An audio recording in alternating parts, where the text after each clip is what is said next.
What is going on, Wolfpack Nation? We are back, baby, for another edition of our Tuffy Talk live show, y'all. Really appreciate y'all tuning in here once again. So excited to be talking, man, all things NC State. We have a ton to cover tonight, even though we only really have a couple of sports really going on right now. There's still a lot to talk about between, obviously the Pac-9 series win against number 11 Louisville this past weekend. Got the NC State spring game coming up this weekend too, which we'll talk about that. Then obviously a lot of transfer stuff between women's basketball, men's basketball. So again, a lot to get to. So if you want to provide any comments or ask any questions, go ahead and get them in the chat. Or if you don't have any necessarily right now, just let us know that you're here. Just say, hey, let us know who's here. Want to know who's tuning in here with us. But again, feel free to send any comments, questions as we go. We will get to most, if not more likely all of them for sure. So again, appreciate y'all. And I already see Nick in the comments that even though Pac-9 didn't sweep Louisville, I still say it was a pretty good week. Absolutely, 100% agree with that.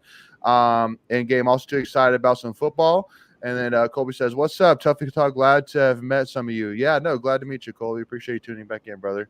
Sure. But one thing which I am confused by is why, Greg, are you here? I thought we let you go. Huh. Yeah, we kicked them off. Yeah. I'm back. I'm back, baby. Yeah. I fought my way back into the hearts of millions, or at least 10,000 of them out there on Twitter. So yeah, absolutely. I let us know in the comments if you fell for it. But I know Justin Cook within like 30 seconds said, nah, that's not true. That's false. I just wanted to figure out how I got fired on my day off. So that's all. If anyone knows the reference out there, you already know. So. Well, and just to kind of share the background, because I haven't even told Michael yet, and I know most of our followers haven't even heard this, but basically, I ran a 5K with my wife and to raise money for a retirement community that my wife's grandfather's at, and then we went to brunch right afterwards. Well, after we finished brunch, I looked at my phone and I realized, oh my gosh, it's April Fool's, and like there like was nothing because this was like probably noon at this point. I was like, man, I'm surprised I hadn't figured it out by like seeing something crazy on Twitter that like it was April Fool's Day. So I was like sitting there in the car. I was like, what could we do? I was like, perfect. I know exactly what I'm gonna do. Yeah, and I'm not gonna tell any of the Tuffy Talk guys about it. So none of these guys knew. They were all completely shocked. Even making it in our private Discord was like, Greg, what happened? Like, it was hilarious. So there was half a second when I saw the first original tweet, and I was like, what is he talking about? And I was like, oh yeah, it's April Fool's. No, he got me, and my wife got her, and I was just like, man, all right, pick on the fat guy. He doesn't have any feelings, so all right, that's cool. And then Rusty, I haven't seen ECU's April Fool's joke, but I'm gonna go look it up right now because I have not seen or heard that one. So definitely have to check that out. Yeah, there's a couple of ones out there. I saw like Trakravion was coming back for his junior year. I saw that one out there on April Fool's. Ooh, ouch.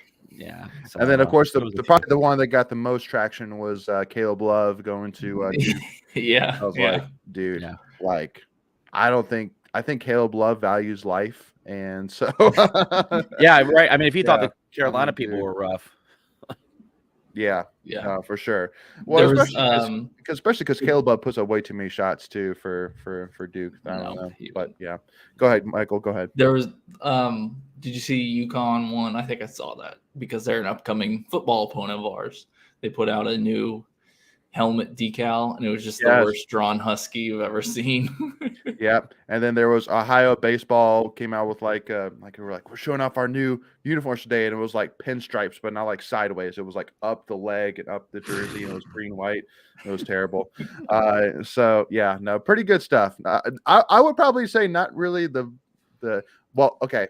There's one though, and this is not really politics, but one that definitely was probably the biggest one for me was actually not even sports related. It was on TikTok, and somebody said that Splash Mountain was coming back, and I was like, and I was like, oh, that made me lose. That made me question humanity a little bit. Be like, why would you even joke about that? So, but Mike, message us, man. We'll hook you up. All right, Mike. That's all I'm gonna say about that. And Just says, go Pac-9. Yeah, no, again, Justin, we'll definitely talk baseball right here. Right now, so Greg, give your thoughts because you were at all three games, correct? Yes, sir, all three. Yeah, it was. I thought it was a really great series. Friday was a little wild, to say the least. We were we were in the lead and going into the 8th, and Louisville scores 4, and we claw one back and get one in the bottom with a home run, and then we pulled off 3 in the 9th, and we got that walk off, and Gino did his thing, got that 2 out. I'm sorry, 2 outs, because I think we had all that was with a 2-out rally, if my memory serves me correctly, and Yeah, they just and we fought off a couple. I think we probably fought off 6 or 7 2-strike pitches to get that with multiple batters. So that was the first win that we got out of an ACC series, and so that just got the tone set for the weekend. Then Willitson just pitched to Jim on Saturday, and the bats came alive a little bit later in the game to break that one open, and we won that one 10-0. And then yesterday was tough. Dom Fritton had his worst outing of the year and only gave up like 2 earned runs. So that just goes to tell you how dominant he's been. He gave up 2 pitches in back-to-back batters where they just crushed the ball. And at the end, we both had 5 hits in the game, but score was 6-1. I'm trying to remember. 6-1, Yeah, it was a long night last night. I didn't get home till 11:30. So I just thought it was a really good, well played series. Not a lot of. I don't think we had any errors in the weekend. If we did, we only had 1, and we hit the ball. And Candelaria is back, and so there's no coincidence. I think that the offense is getting going with him, and you still have Chase Nixon doing his thing. I was looking at some stats today. He's got 12 hits on the season. 6 of them are extra base hits. Chase Nixon. Yeah. What did I say? Yeah. Well, no. Just wanted to confirm sorry. which player you're talking about. No, my apologies. Yeah, Chase Nixon. So he's kind of supplanted Carter Trice out in left field, and he's doing his thing. So he's had really good games here lately. But there's my thoughts. Yeah, but I will caveat saying Sunday, not as much offense. Definitely was a frustrating day on the offensive side and on relief pitching. But again, starters, that's the biggest positive, which I think you got to feel, if you had to kind of choose, okay, which area would I really want to get solid as quickly as possible? Starting pitching would be probably pretty high on that list. And I think definitely now between Logan Whitaker, Matt Willitson, and Dom Fritton, that, you feel really, really good for the rest of the season. And knowing that you still got Baker Nelson, you still got Sam Highfill, who, for them, it's just, they're not pitching their best right now, but they're going to figure it out. It's only a matter of time. There's still a good amount of baseball left. Sam is still, I'm sure, working his way back through, the injury rust a little bit. So, just a little bit of patience there on that. Yeah. Michael, anything to add before we jump into some picks of the week? It was a great weekend. Yeah, that walk-off by Gino was awesome. That was the first time I saw the lights. Yeah, the lights. Dude. So good. That was awesome. So good. That was awesome. But with Sam, I mean, do we see him getting back into the starting role? Like, not at this point. The only way I see him getting into a starting role is in the midweek. We've had a little bit of troubles, in the midweek. We've been winning those games, but ECU tomorrow. Yeah. Yeah, I doubt it though, because he threw on Sunday. No, but he only threw for 1 out. He only threw for 1 out. Was it just 1 out? I think they announced. Maybe it was just 1 out. But yeah, I don't know. It just seems like, it's nice to have that caliber of a pitcher in your bullpen, but he just doesn't 100% seem like a bullpen guy. No. Yeah. Yeah. I don't know. I don't know. Here's the other thing we have to think of too. Louisville's a really good team. They're number 11 in the country. Yeah. And it's not like we've been he's been pitching against top ACC caliber teams, right? Because all of our weekend series against ACC teams have been against ranked teams. So it's not like he's going out there and, getting shelled by, I don't want to disrespect anyone, but, he's not getting shelled by a community college. Let's say that. Sure. Yeah. Keep it up. But gotcha. For as bad as, it's better now, but for as bad as our record was going into the series, ACC record, we're a good baseball team. You've avoided any sweeps. You finally got 1 win against a good team. Louisville's a tournament team. Oh, no doubt. That's one of the reasons that we got snubbed last year. We didn't have a series win against a tournament team, so that's checked off, barring a total collapse by Louisville, but that probably won't happen. So yeah, that was the weekend that state needed right there. Which and remind me who were so we lost to Virginia in a series, lost to Boston College, and who's the third one? UVA. Miami, UVA, and Boston College. Yep. So just pointing out, believe it or not, that Boston College is right now ranked in the top 10. Virginia is ranked squarely in top 10. Yeah, they just lost 2 of 3 to Virginia Tech, but before that they were doing really well. And Miami's come off really strong even too still. So again, it just goes back to that I don't want it to seem like that if we're winning that I'm going to be on this side of the fence, but if we're losing, I'm going to be on this side of the fence. But to me right now, I'm just sitting here once again going, the conference is so tough that I think that, and I think it was Wolfpack Stats basically was putting out there saying that there's certain things that hurt us last year that we haven't had so far, whether it's, getting swept by UNC, having, not great out of conference wins, which I think that the Coastal Carolina game alone is going to be pretty big. ECU. Yeah. 2 against ECU. So and we got W coming up. Who did we get swept by last year in the non-conference? Somebody, but I mean we didn't even That's right. We lost one Northeastern. Yeah.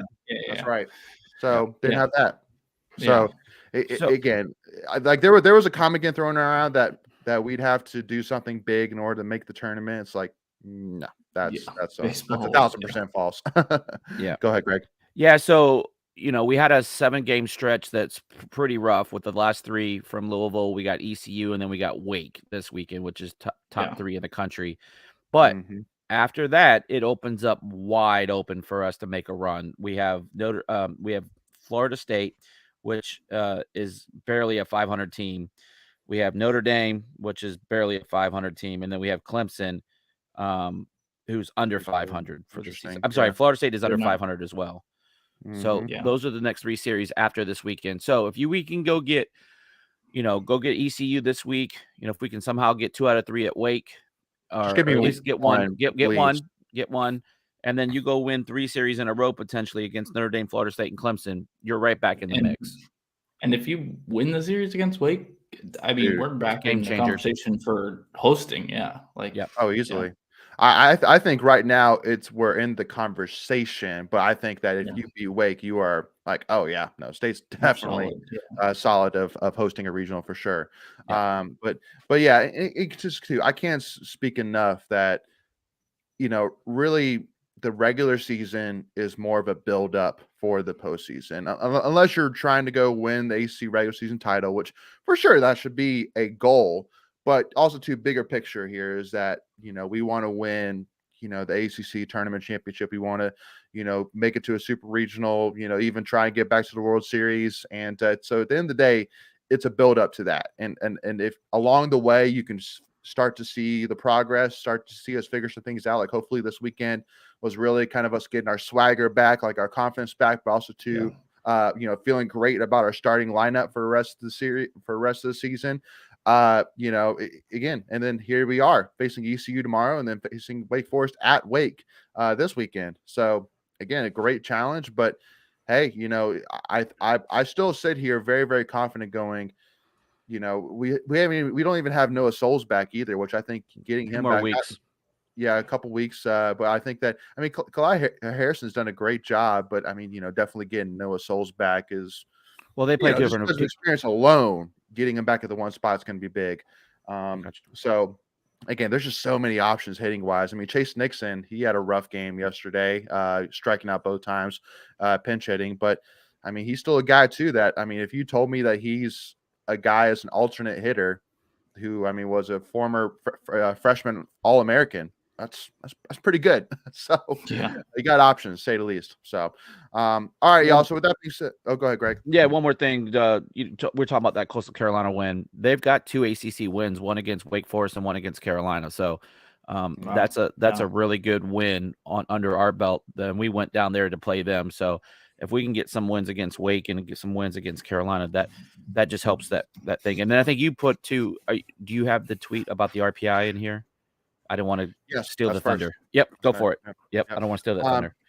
And then the one thing too, which I want to mention before I jump on there some tweets of the week, is I just favorited the comment, but the very first comment is the link for our Discord channel, which we are opening up to Wolfpack Nation now to join us. Is 100% free. So if you want to join in on the conversation with us, with the other members of Wolfpack Nation as well, to discuss and react to all things NC State or whatever, share things, whatever it might be, hit that link in the comment field and join us, and we'll see y'all there. But with that being said, we'll jump on over to some Tuffy's tweets of the week, baby.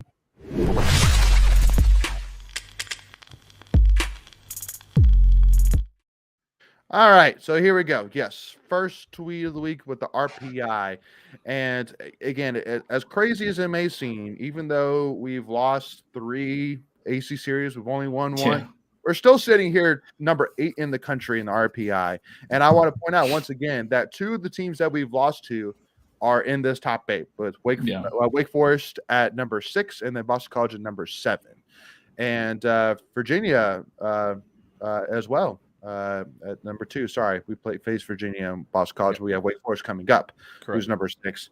So it just goes to say, goes to prove the point again. It's like the ACC is ridiculous. Yeah, this year. It's 4 SEC teams and 4 ACC teams. Yeah, I was just say that's there's definitely a neck and neck there for conference supremacy. Yeah, 100%. And obviously. Me with my teeny tiny bit of South Carolina fanhood. It's cool to see South Carolina get back where they should be. Again, with having Ray Tanner, former NC State coach, 2-time national champion of South Carolina, and with the facilities they have, South Carolina should be in this conversation. So it was good to see him back up there. But anyway, so yeah, again, it just goes to show again that even though we're sitting there 5-7 in the ACC, this whole season is still wide open. Everything that we want to accomplish this season is still on the table for this team. Nothing is out of reach by any stretch of the measure. So, and something I find interesting on this is we were talking about at the beginning of the season, the non-conference schedule. We weren't sure how that was going to play out. We didn't have any like Power 5 teams like SEC or a Big 10 team or somebody. Yep. You're seeing that same thing too, aren't you? And we've got the 3rd highest non-conference strength of schedule there out of 8. So it's turned out pretty well. Yeah, that's true. That's a good point. And I think a lot of that too is because you got Coastal and you got 2 against ECU and UNC Wilmington's not a bad squad either. That's good competition. So Campbell, Campbell. We have Campbell. We do have Campbell. We have Davidson as well, and then yeah. And notice too as well that no Campbell. Okay. And notice too that all 8 of our losses are quad 1 losses. We haven't lost to anybody quad 2 or lower. So just goes to prove again that, technically per the stats, we haven't had one bad loss this season, which at the end of the day, if you can avoid that, I think that from a committee perspective, you're in pretty good stance for sure. I think men's basketball proved that, right? Exactly, which we'll definitely get to that. And I do want to show one more tweet too about baseball before we move on. This one here from Wolfpack Stats saying Matt Willitson had a 5.54 ERA last year after going to Louisville and walking 7 in 4 innings on April 23rd last year. Since then, he's been dominant. 11 of 12 starts have been quality starts, 1.72 ERA and 83 strikeouts in 78.1 innings, which is crazy. So basically averaging over 1 strikeout per inning. That's pretty darn good. So again, this guy has he was a solid starter for us for the most part last year, but I think now he's shined. I think part of this too, and there's not a stat or anything that will back what I'm about to say, but I think him not having to pitch on Fridays is a lot less stressful, and he can go back to a Saturday start, and so you go out there and you don't feel like you have to go out there and get that first Friday night win, and then you just kind of go out there and throw a little bit more freer.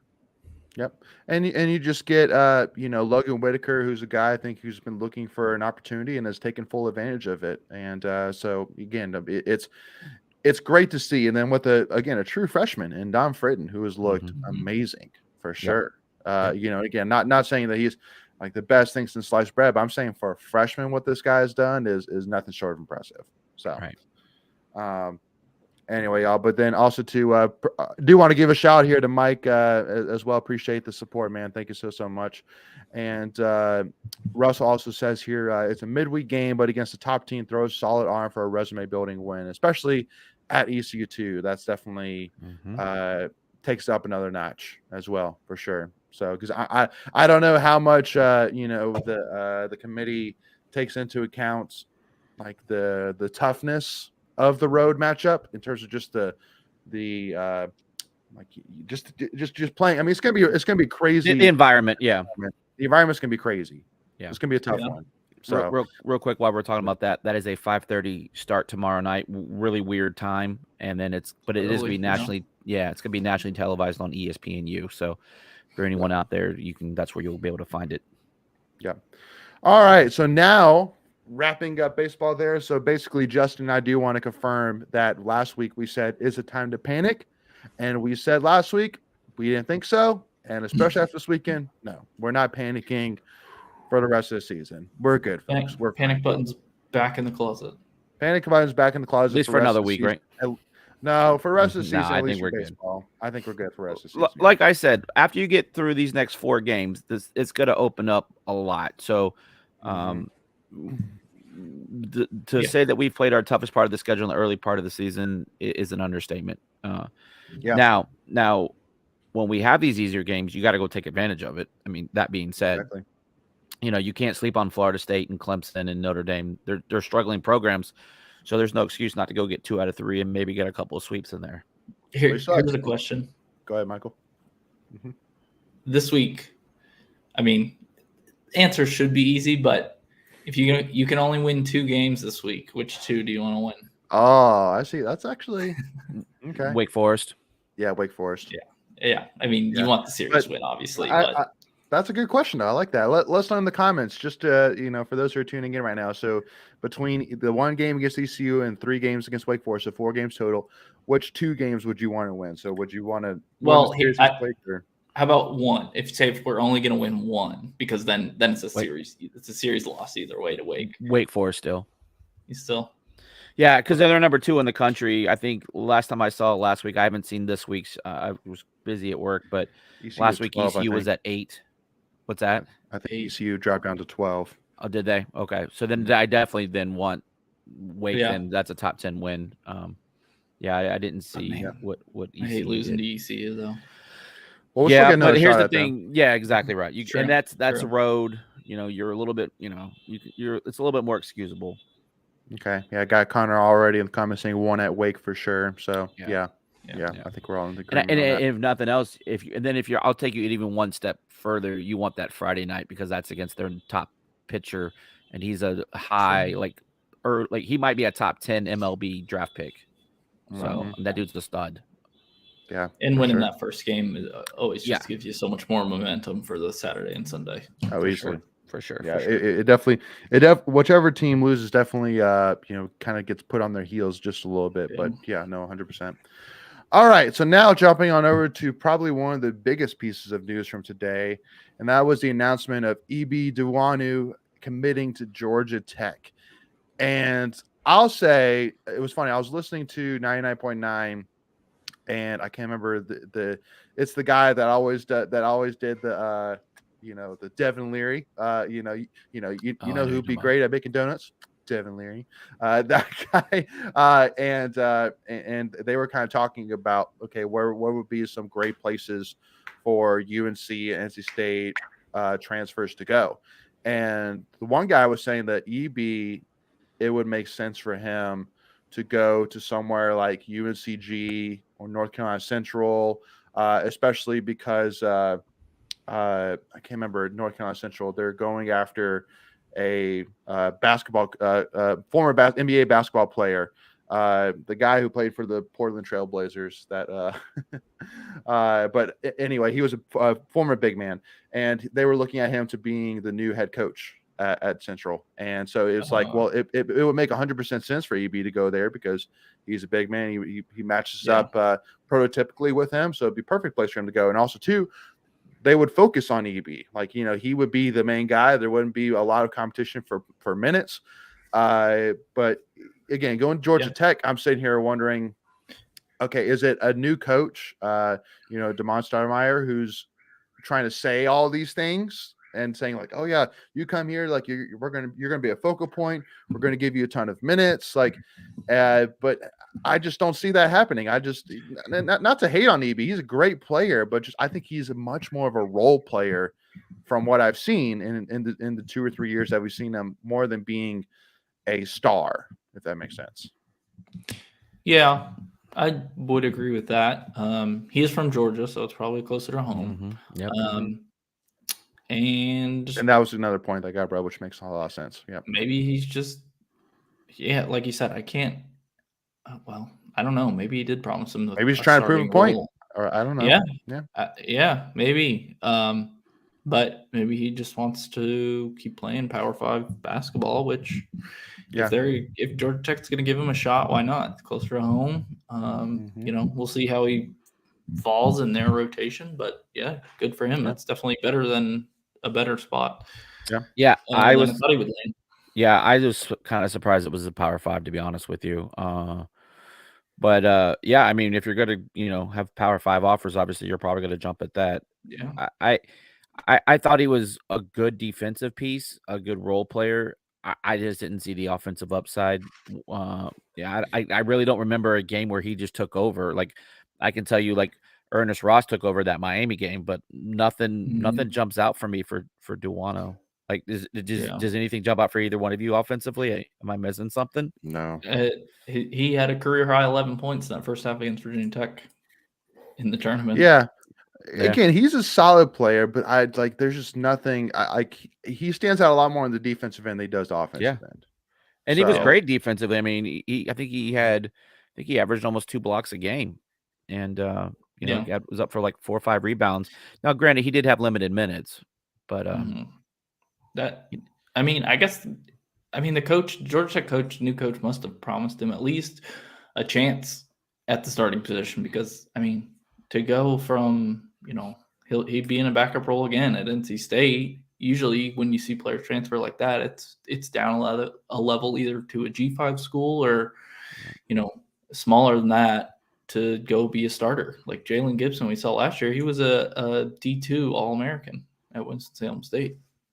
Yeah, Duano barely averaged 2 points a game, 11 minutes a game. So I don't know. Yeah. Good luck. Yeah, no, best. Definitely don't have an issue with it in terms of like, man, that pisses me off or anything like that. No. Yeah. So now it's gonna be rough when he scores 30 against us next year. Yeah, because that always happens, right? Oh, good. Yeah. Oh, Rasheed Wallace. That's what it is. I think I'm mistaken. Wait, so he's coaching where? So they're potentially trying to go after him to being the head coach in North Carolina Central. Oh, well, what's wrong with Moten? At A&T. Yeah, A&T. That's what it was. Okay, I was like, Moten's been like in Central. Yeah, he's my fault. Oh yeah, duh. Lavelle Moten, duh. Yeah, the GOAT. Yeah, okay, sure. Don't disrespect Moten. Yeah, no, he's a great coach. Yeah, no, for sure. Love the guy.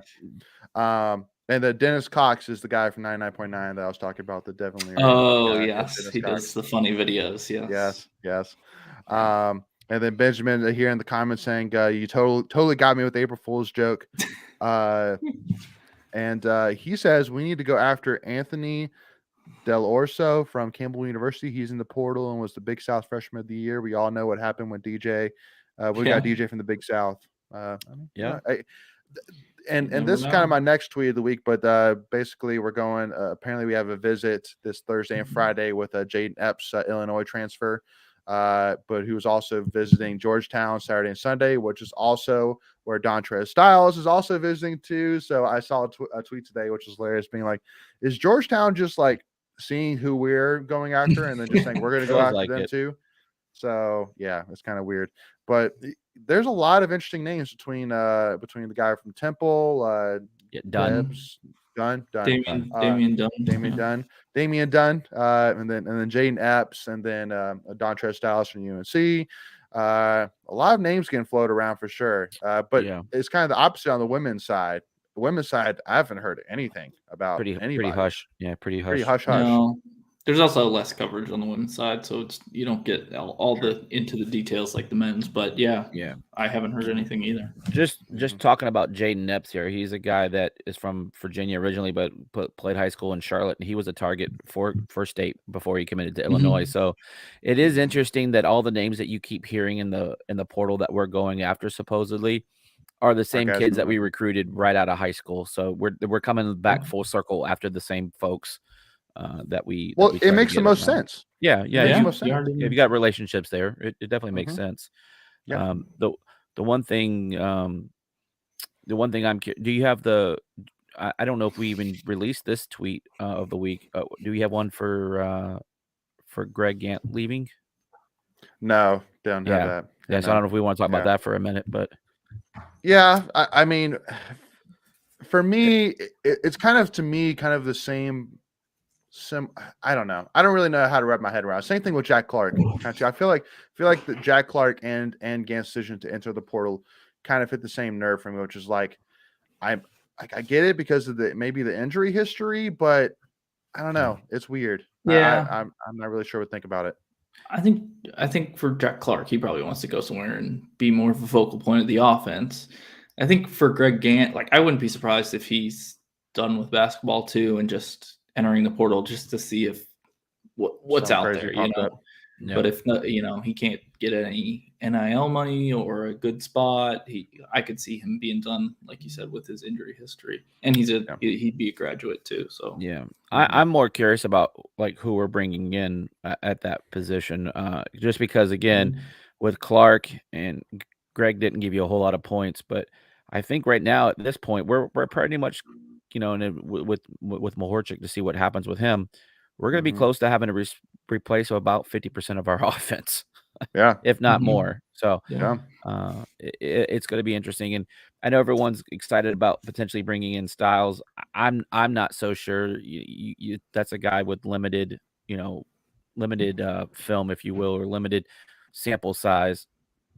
And my kind of thought on the portal is when you're bringing guys in the portal, you want proven players, and I'm not so sure that Styles is that person. Now, could he come in and develop and blossom into something? Absolutely, but with losing as much as we've lost, I want to bring in some surefire bets. I don't know. What are your guys' thoughts on that?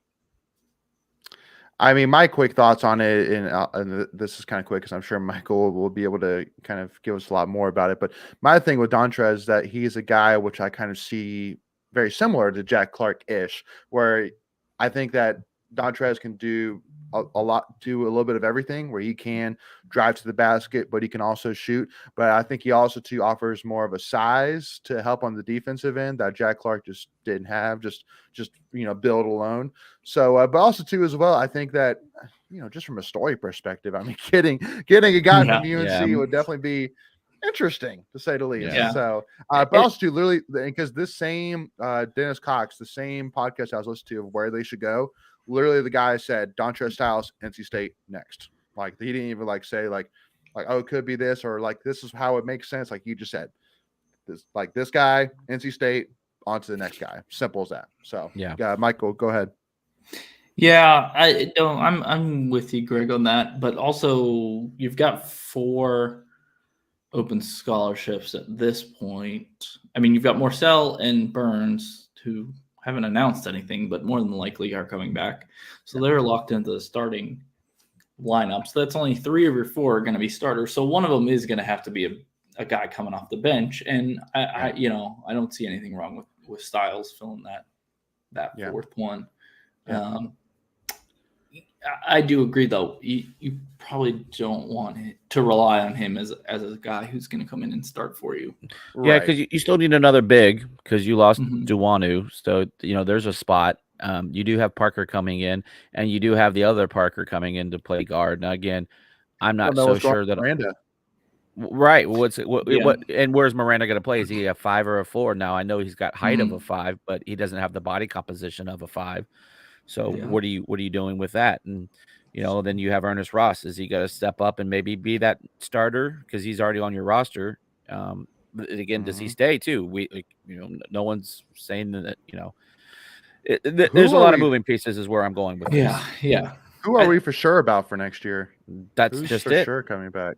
Yeah, Anybody? I don't know. I think if you have one or two more transfer out, which I think is possible, like I'm just thinking like Breon Pass. Yeah. LJ Yeah. coming too. Not that I'm saying. LJ. That's the saddest thing, though. That is the saddest thing that we literally can't even sit here and go, this guy is for sure going to be with this team next year.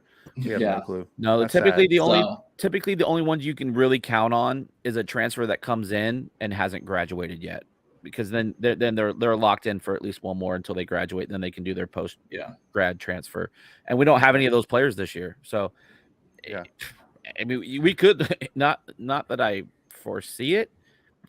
You could have a complete roster turnover team. Slots, yeah, with the way this team was structured.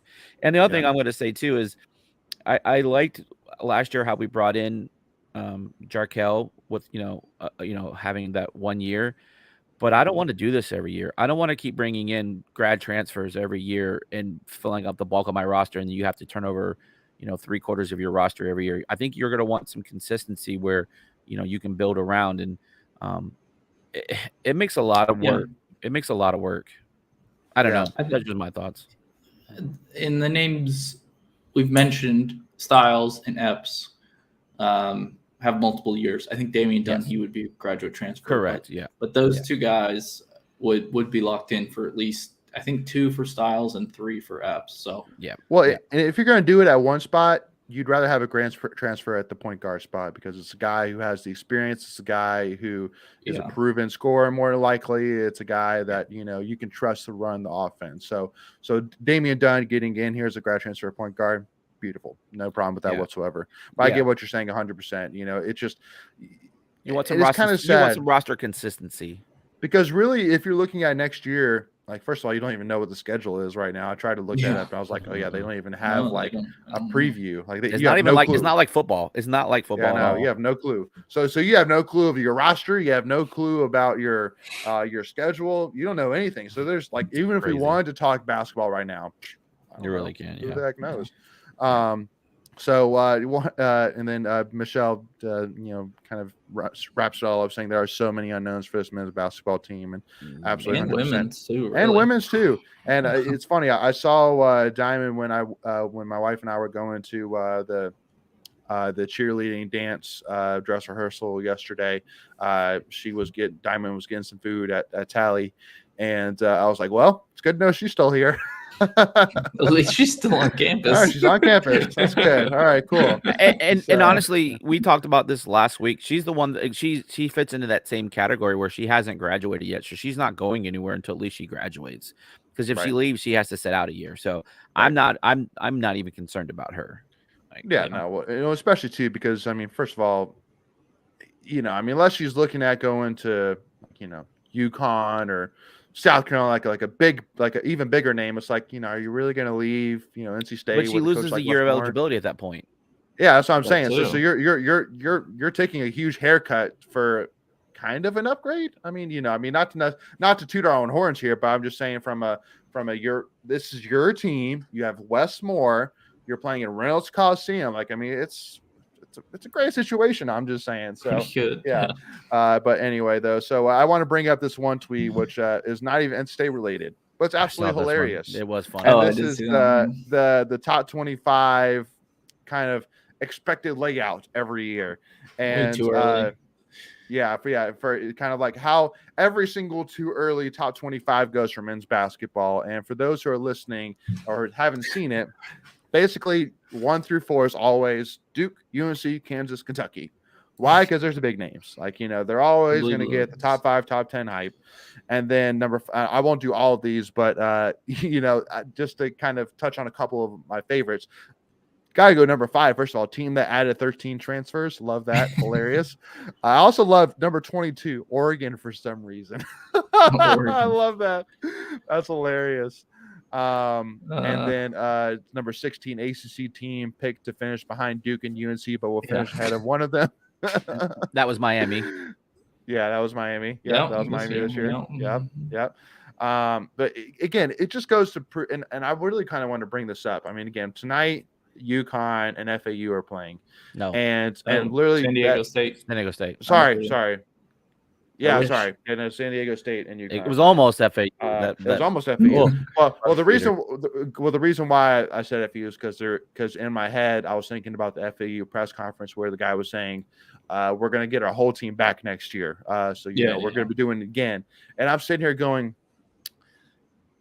like if I'm a voter, like, am I putting FAU in my top 5, in my top 10? Like, that's big. I mean, to say FAU is in my preseason top 10, which, I mean, if they went to the Final Four and they're bringing everybody back, if it wasn't FAU, if it was Duke or Kentucky, they'd be.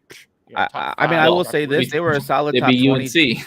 Yeah, they were a solid top 20 team for most of the year. So, I mean, it's not a big lead.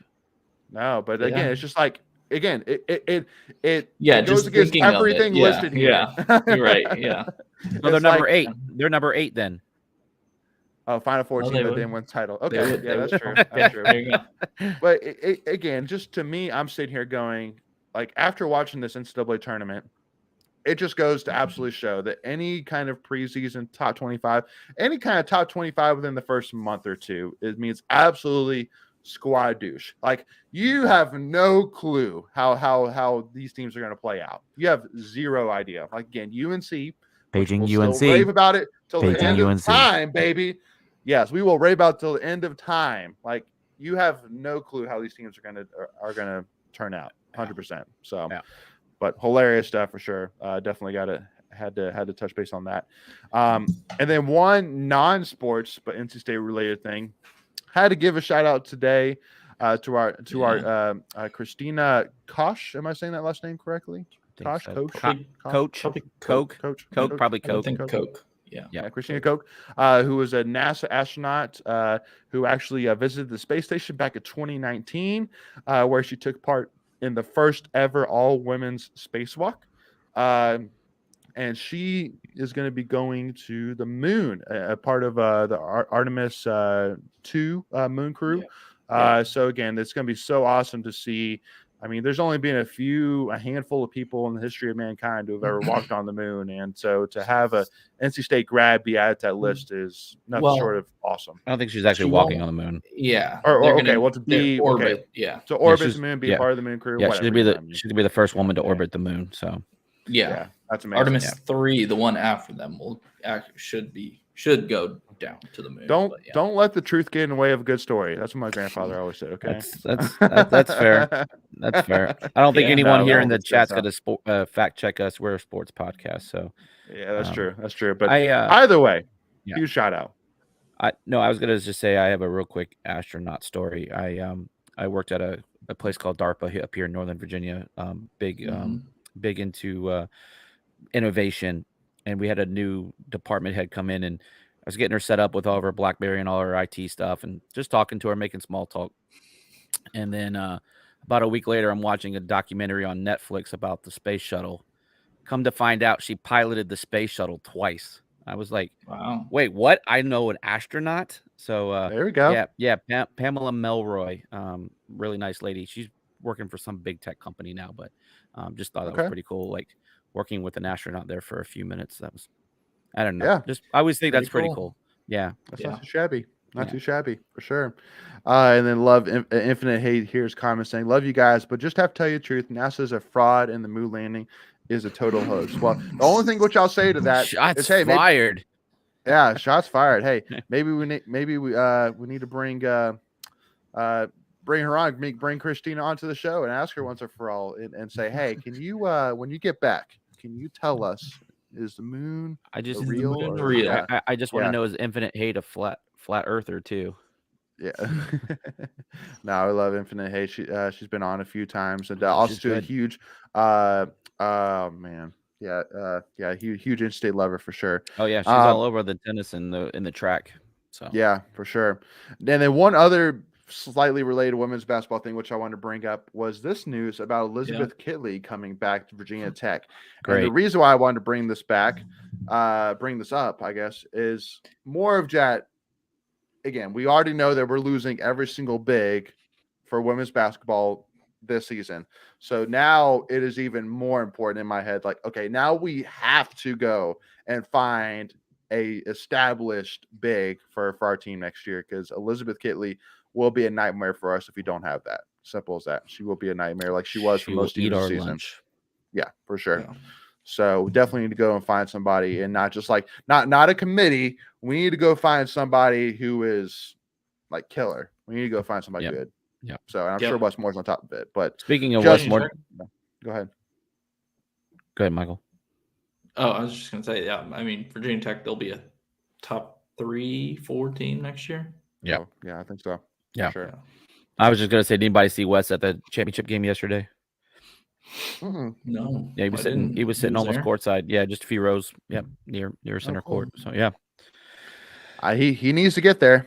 We need to get him there. He needs to get there. Like again, he needs to win a national championship. Simple as that.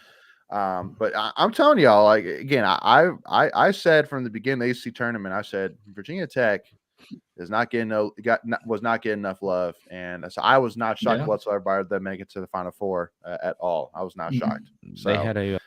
And I don't know if anyone noticed, but they had a bunch of Twitter drama going on over the weekend too, with a Wastu. Woo! Yeah. Well, I think that's been talked about enough on the national publicity that we'll just kind of leave it there. Oh yeah. It's out there if anyone wants to go read it. But it was there was some claws going. Like it was good old cat fight. I definitely was pissed off though. I know Virginia Tech, they were killing them. They were killing LSU, and they blew it. But again, it's tough to be too mad at what they did. But I mean, again, I was thrilled for them. I mean, again, their whole team, their coach. I mean, again, just love all of them. So was super excited for them to get that far. But I'm sitting here going, man, we need to get that far now. Like we haven't been to a Final Four in over 20 years. Like we need to be back there. So it was within their grasp, and they just kind of let it slip. So let it slip. But they're going to be tough though. I mean, especially with her coming back. Oh yeah, 100%. All right, so now to talk a little bit about the spring game that we got coming up this Saturday. So I want to bring up this week here specifically because I know everybody right now is talking about what is the deal with MJ Morris, what is the deal with the quarterback situation, and to me, this really stood out. And for those who are listening, it's a tweet from MJ Morris saying, "Focused, .. unbreakable, #humble and hungry," and it's a picture of an ace of spades saying, "If you can't change the cards you're dealt, change how you play your hand." And this stood out to me because I'm sitting here going, this doesn't look like a guy who, if he doesn't become the starter, that he's going to jump ship and be like, all right, I'm out of here. I'm just saying, like, I could be completely reading this completely wrong. He could just be saying one thing, but then actually, do something different. But also from everything that we've seen, everything we've talked about, whether it was his post game after the Wake Forest game last year or whatever, like the Virginia Tech one too. Yeah, Virginia Tech one too. It just doesn't seem a guy, and he's also a guy I think that 100% has a smart enough head on his shoulders to see that in the long term, it 150% will be 100% the right decision for him. Like in terms of the long term. But again, if he can take a year, learn from Brennan, learn a nice offense, get healthy, grow a little bit, build up some bulk a little bit, he's going to be killing it for the next 2 or 3 years, however long he decides to be the starting quarterback in state. He's going to be dominant. So, but I'm excited to see him this weekend. I'm excited to see him. I'm excited to see new offense. And let me know before Greg and Michael, I'll bring you in. Let me know in the comments for all of our viewers here, what part of, or what is the thing that you're most interested in seeing at the spring game? Whether it's, are you interested in seeing a certain player? Are you interested in seeing a certain aspect, whether it's the offense, the defense, or even like what Carter Finley looks like without the scoreboard there? Let us know in the comments what you'd be most interested or looking forward to about the spring game this weekend. But Greg, Michael, give us your thoughts here. Go ahead, Michael. Yeah, I'll be interested to see. I mean, obviously the quarterback situation. I think they'll probably split first team reps, Brennan and MJ. Well, yeah. An offense not run by Tim Beck. You're not wrong. Not wrong. Yeah. And then, just going back to that, what you were saying with MJ. I mean, I don't think he's going anywhere. I don't think he's got a better. He would be put in a better position at any other Power 5 school. So I'll be interested to see how that's split up. I think that they'll probably split first team reps, and then just kind of the new offense, seeing how it works, and that's the biggest thing for me. Yep. Greg. Yeah, for me, I just think MJ said and done all the right things. If nothing else, to your point, Leighton, that he's done it the right way in the public's eye, and that's really what's important because of the perception. And then the other part I'll say is I don't think he's going anywhere either. Just because most places have already established their starters. If nothing else, they have two guys that they believe in. So he's not going to get really a chance to start anywhere else, at least this year. So it's better to maybe get some more stuff on tape. Again, going through last year, we played 4 quarterbacks. So, he's one snap away from getting in if he's not the starter. So as far as that goes, that's all I really have about that. But I think what I'm most looking forward to is just the NI offense to see, the position battles that we're not so sure on. That would be like the wide receivers. How is that going to play out? Some of the offensive line. I'm excited to see Vereen at tight end. He's made some waves. So that's a position that we haven't really utilized since Angeline has left. We've had some production there. Trent's been injured, and then we had the So, and then the other thing, and again, I'm going to say it, and I'm not really joking. Interested about kicking. I keep saying that, and I know it's silly, but when you keep playing these games and it's one possession and you're winning, by 2, 3, 4 points. Field goals and extra points matter. And we were spoiled. Dunn never missed an extra point in his whole time at NC State. Yeah. None. Which it still is hilarious to me. I still remember 2 years ago, back in 2021, when we played Clemson at home. And I remember in the post-game press conference, some article person asked the question, Dorn, of after Dunn missed the field goal to win in regulation, did he question going for 2 potentially in overtime, instead of going for extra point? And Dorn was basically like, this guy hasn't missed an extra point a whole season or his whole career. Like, no, I didn't. Of course, I didn't question of going for the extra point. Of course. So, and of course, now I'm sitting here going, like, see, like the greatest NC State kicker of all time, one of the greatest kickers in NCAA history. Like, no, I think it was the right call. So, 100%. But I don't know. What are your thoughts, Leighton? I mean, I know you kind of talked about the quarterback, but what are you interested in seeing? I think for me, it's kind of funny. It's simple, but I still can't wrap my head around seeing Brandon Armstrong NC State uniform. I mean, that still is going to be mind-boggling to say the least. What number is he wearing? 5? Like what? I don't even know what number. Have they even released numbers? Right. That was Thayer Thomas. It was Thayer Thomas. So I would assume I feel like he was 5 at some point. I don't know why. He was. It was definitely a 5, but I think it was 5 because it was 5 was involved, and it obviously wasn't like 15 or 25 or 35. So and then Thayer Thomas just left that number. So I would 99% assume that he got 5. He's wearing 5. Is he wearing 5? Okay. Yeah, in game confirmed it too. So so I mean, for me, whether it's seeing Brennan, seeing the new offense, I mean, I think that's got to be everybody's. And I'll go ahead and kind of ruin for those who are listening. You also, if you haven't figured it out yet, kind of get a little bit of insight in terms of what's coming up this week. And we interviewed Tom Lavolsi, who's the owner of the Gopher mobile app, who started the Savage Wolves collective. And man, y'all, I can't say enough that I literally went into this interview like wondering, like, what is like Tom doing? Like, what is the deal with Savage Wolves? Like, are we starting like a competition against Pack of Wolves? And I can say 100% that I'm sure a lot of you guys also have that same question or wondering what's going on there too, because there hasn't been a lot of talk publicly about it. And I will say this interview changed my mind completely and basically gave me a clear picture and love what Tom and Savage Wolves is doing. So make sure to check that out. First episode should be out tomorrow, and the second part will follow soon after, probably on Thursday. So make sure if you don't want to miss out on that conversation, check that out by, again, hit that subscribe button, hit the notification bell so you don't miss out. But one of the things which he did say was that he's had an opportunity to watch practice, and he said completely publicly that this comes from a completely biased approach, No. But that Peyton Wilson made a comment saying that he feels like this defense could be better than last year's. And Tom said that from everything he's seen, that is not far-fetched to say the least. That the defensive line should be a huge step up this year. Linebackers between Devon Betty and Peyton and those guys, I mean, they look prime. Yeah, Jalen Scott, they look prime ready. You got Aiden White and Shine Battle on both sides, but Brandon Sissy's looked great. And then from the safety side, we should be in great shape as well. So excited. And then also too, Tom also talked about Javonte Vereen, saying he's looked really impressive.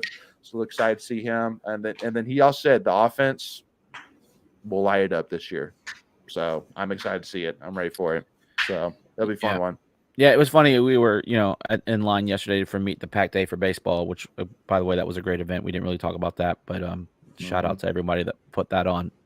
100%. And some fans were kind of talking about football, and the one, he was a younger guy, and he was like, "I don't know about those linebackers. You've lost, all this other stuff." And I looked at him, I said, "You do know that Devon Betty and Jalen Scott have basically almost played a year of football each, with all the injuries that we had at those positions."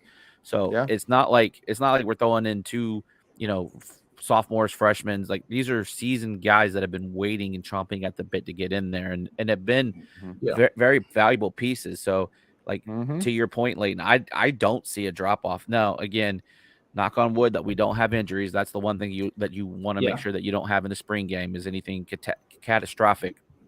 And then in the season, that's the one thing that I think worries me the most is some of the depth, because not that there's not talent, it's just not proven yet. They just haven't had the opportunity to get in there. So a lot of youth.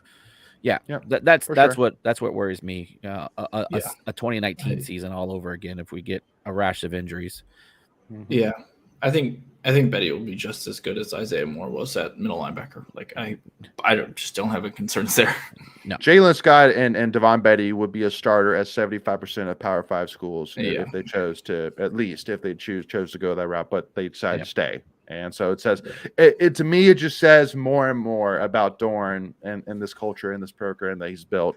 And we'll talk a little bit about that here with this next tweet of the week. But I do want to highlight Nick's comments as well, saying I want to see how the running game and the offensive line look. And that's really for me. For me, it's the offensive line. It's it's funny too, because for me, it's the same questions that I had last year: wide receiver and offensive line play.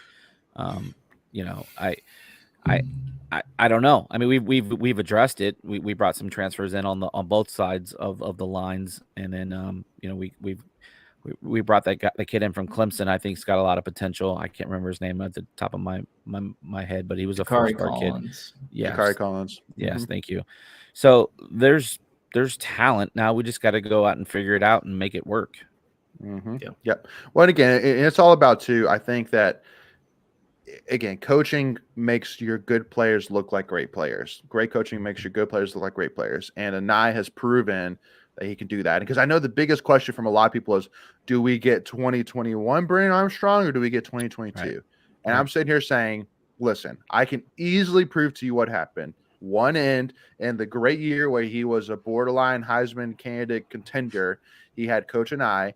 The other one, he had a first time ever solo offensive coordinator in Des Kitchings, who was his only ever offensive coordinator position was as a co-offensive coordinator in 2019. We were just trying to keep him on roster. It was an experiment gone wrong. Yeah. So basically I'm saying, as a State fan, you just saw it back in 2019. You saw that, like, and then when he went to Virginia offense wasn't terrible, but it wasn't great. It wasn't what it was, and so put two and two together. It's really simple. Last year, he made Garrett Trader look great for the first dude. He took great before he got injured. He took Garrett Schrader from being a running back playing quarterback to being a quarterback that can be a running back. I mean, no, it's so simple. The other thing that I'm interested in, and we kind of touched about it with Coach and I, is just some of the coaches, and not necessarily all new coaches. Now, obviously, we have Coach 2J at offensive line, but now Coach Roper going to coach quarterbacks. And then so it's just kind of seeing how all that gels and meshes, and just kind of our first, flavor of all of that.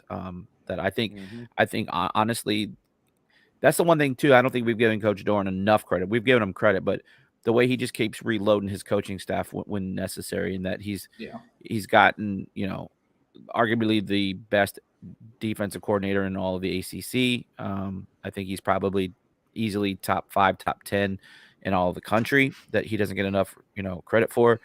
And then just the position coaches and everything that these kids say about their position coaches, they absolutely love them. So I'm excited to see how that meshes for the first time on field.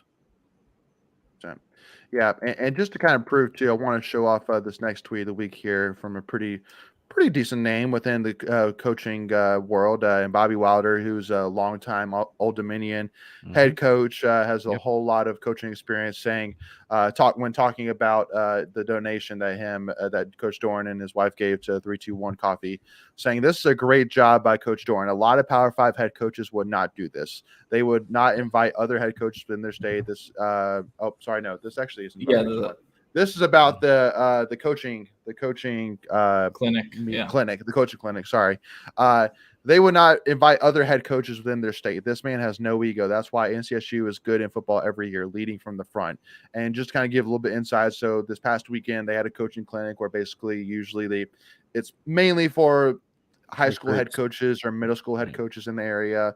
And this weekend they had Mike Houston from ECU. They had the coach from App State. So again, a lot of head coaches wouldn't invite one of their bigger rival head coaches to come and, have a potential to recruit almost, I mean, there's that potential is there to recruit within their own house. Again, just goes, I think, to show the confidence Doran has, but also to the fact that he doesn't have an ego. He's not, I'm, mightier than thou. It's listen, I'm here to help, and I'm more than happy to open up my doors. And because again, Mike Houston's a great guy. Again, I have no issues with Mike Houston, the head coach at ECU, as a person, besides just the fact that he's coaching ECU. That's the only issue I have with him. So, yeah. One thing I will say, I doubt we'll ever see him do this with Mac Brown, but oh yeah, well, of course, sure, yeah. Well, I go ahead. No, I would just say, I agree. I mean, rivals are one thing, but I could see him allowing probably Clausen or something like that, or who's the coach at Duke now? I just lost his name. Elko. Yeah, thank you. I just like that. Like Coach Wilder says, he's doing it the right way and he's leading from the front, and so that's who you want as your head man representing your university, both on and off the field. 100%.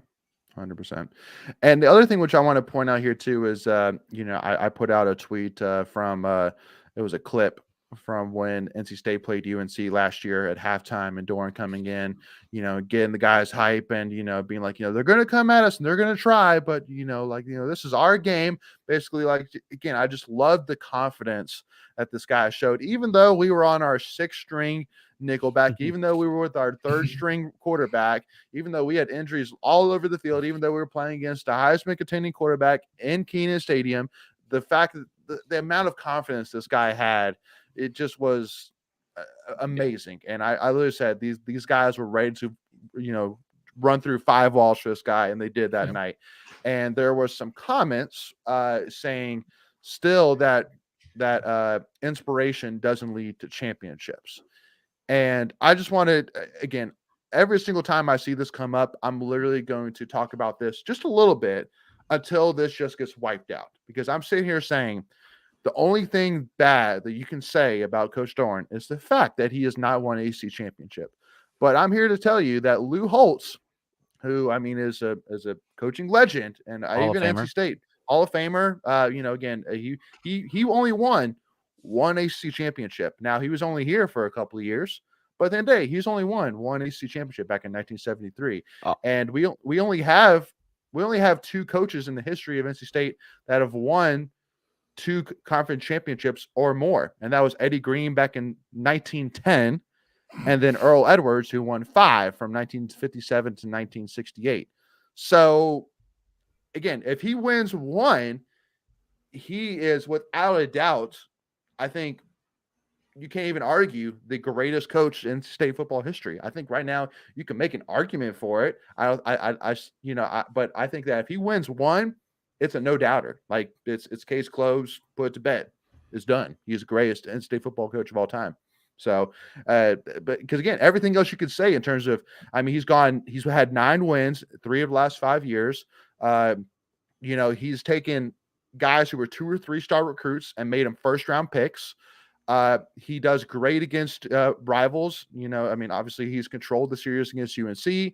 Now he's at least 2-1 against ECU. He wins at home. He's only lost 1 game at home over the last 2 seasons. He's brought an excitement to this football program that we have not seen in the history of our program. I mean, just the amount of money and excitement from fans around this program. Again, it just, I can't say enough good things about him. It just doesn't make sense. Like, okay, if we're going to fire Coach Doran, who are you going to go after? Like, seriously. Like, I mean, like, who would you really rather have, even money aside, more than Doran right now? Like, I mean, like, there's a handful of guys I'd rather have if money wasn't an option, but not within the realm of possibilities for us. Like, yeah. Like, so again, that's just my thought. Okay, if you're going to fire Doran, who are you going to go after? Yeah.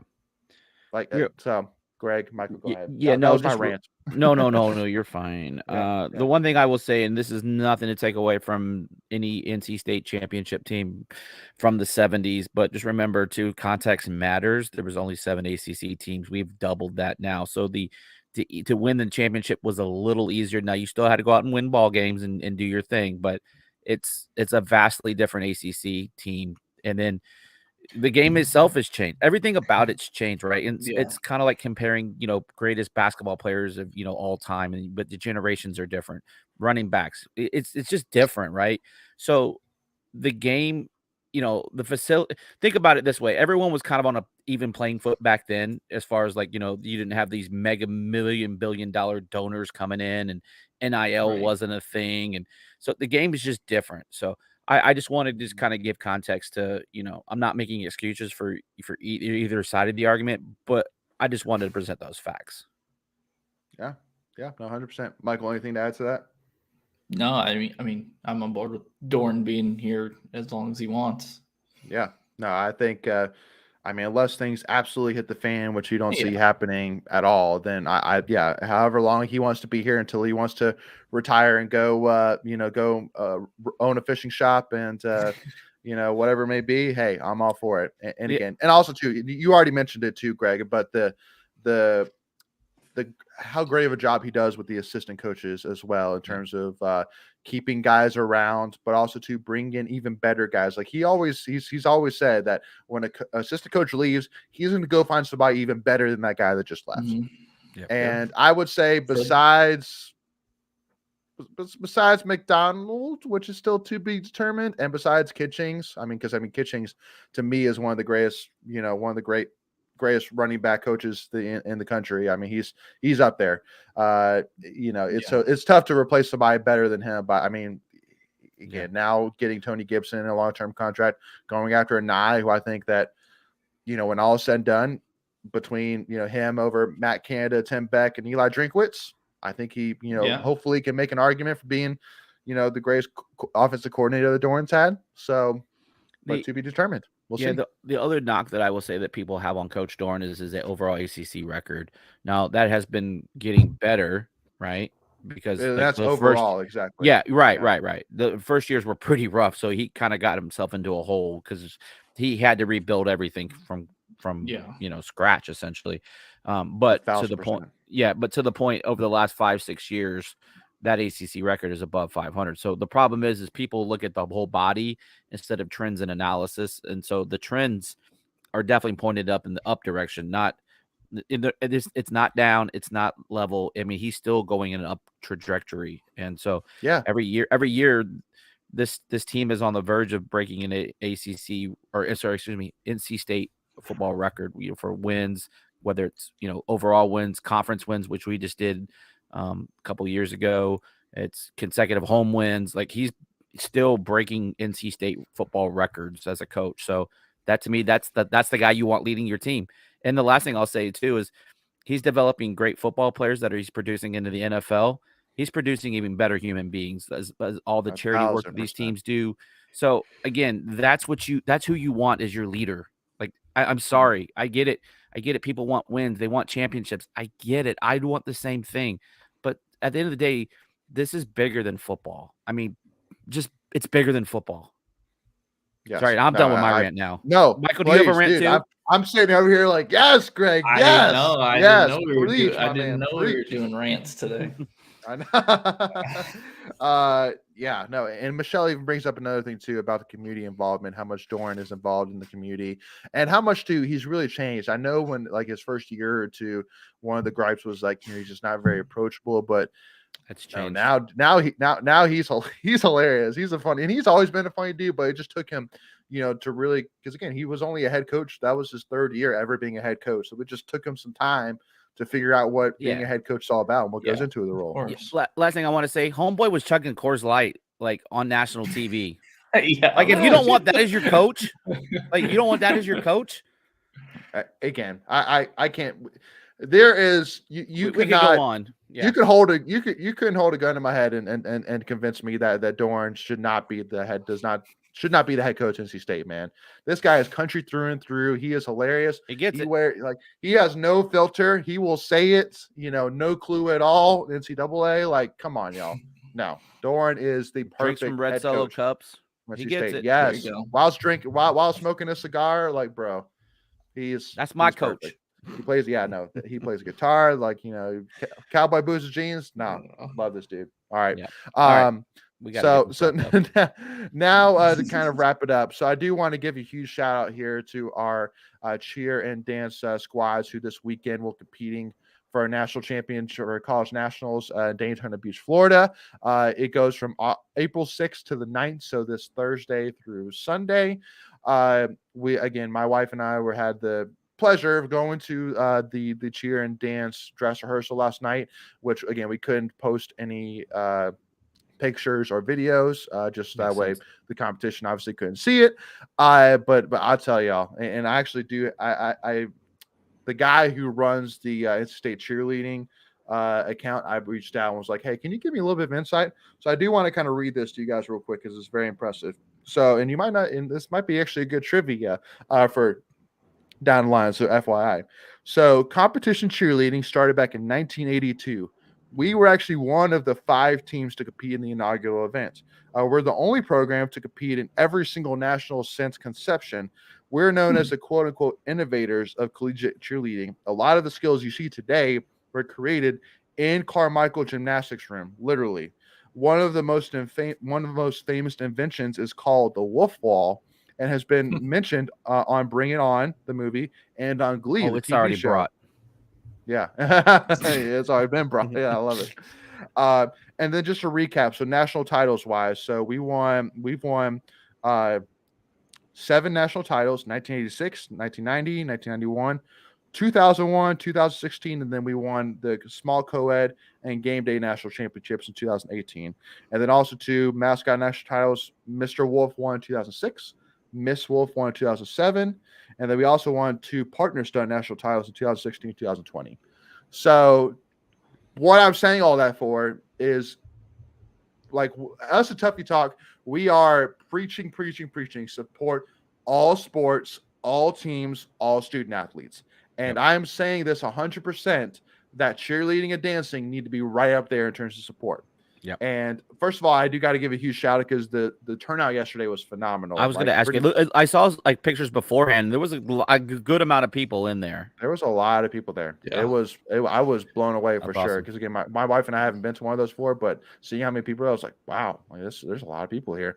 And rightfully so. It was absolutely impressive. Like both my wife and I had goosebumps watching them. They were phenomenal. I know there's kind of been a push of late to make cheerleading a sport. Like I don't know. I mean, at NC State or no, just in general for college. Level. Yeah, for like the whole college like atmosphere. It's been a big thing. I will say that I remember watching as a kid, like on ESPN, and I think it's still probably on ESPN, and it was always done at Disney. That we were, I think those 90s championships that you were referencing, I remember watching those on TV, and we were always going against Kentucky. Like Kentucky's cheerleading program. Every year it was like us in Kentucky that were in neck and neck for the championships. And then the last thing I saw, what year was that game day? Was that 2018 you said? 2018. Yep. Yeah. So my friend, Allie, I'll give her a shout out. She was Mrs. Wolf for that. She got her national championship cheerleading ring. She was Miss Wolf for the game day championship performance. So that was just pretty cool. Yeah. So yeah, it's something we take serious at NC State, and rightfully so. I mean, heck, you got a move named after you. That's pretty awesome. Yeah, no, 100%. So again, I just can't say enough. Again, support these men and women. Again, I think they're starting Thursday and they go through Sunday.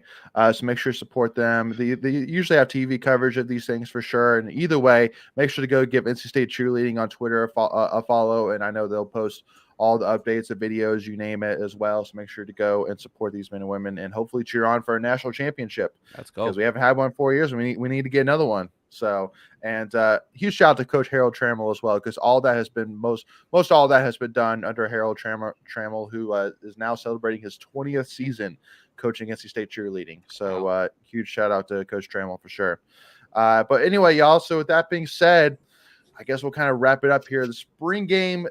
What time is the spring game? I tried to find it because I totally forgot to look at it. Probably one. It's probably one. They They did post it. Yeah. I think it is one because I think the gates open at this parking lot's open at 10, and I think the stadium opens at like 11 because I think they're doing like that whole Raleighwood thing again where they have food and drink and all that stuff. So yeah, the end game just said 1 o'clock. Yeah. So parking lots open at 10 a.m. Gates open at 12. The Fan Fest on the concourse is going from 12 to 2. Kickoffs at 1 p.m. And then it also will be live streamed on Watch ESPN. The betting line is set as a pick'em game, and okay, good to know. Yeah, good to know. Wow, that's not good. I would hope it's first team like minus 30, but because also Dorn's kind of changed it up, where some years he's done it first team is only on one team, and he's done, but then sometimes he's kind of done like first team offense and second team defense on one team, and then second team offense and first team defense on one team. So, but again, it don't matter. We'll just look forward to it. We need to create like a spring game bingo card or something, maybe just to see, for interviews and whatever. That might be kind of fun to put together. I like it. That's a good idea. So yeah, hey, for those who are listening or tuning in right now, let us know maybe what are some what some of those bingo squares should be. DM us or whatever it may be. Let us know. We'll be interested to maybe put something together. 100%. Yeah. So y'all make sure again Saturday 1 p.m. Make sure to go and support and check it out. It should be a lot of fun. Excited to see some football once again. Carter-Finley Stadium. Get ready for September, and then also again. We'll see y'all next week. Hopefully, have some news. I know Dontrez Styles is going to be making his decision on Sunday. So we'll know by the next week's live stream where he's going to go, which I would be absolutely shocked if he didn't go to State and went to Georgetown. But you never know. We'll see. So, we'll see what happens. But as always, y'all, again, we have the interviews with Tom Lavolsi of Savage Wolves coming out this week. So make sure, again, to not miss out on that. Hit that subscribe button, hit that notification bell. If you enjoyed this conversation, hit that like button. And also check out if you missed or even want to recap the Meet the Pack Day yesterday, check out our highlights video that we just came out with today as well. And give us a follow, Tuffy Talk Now on Twitter and Instagram.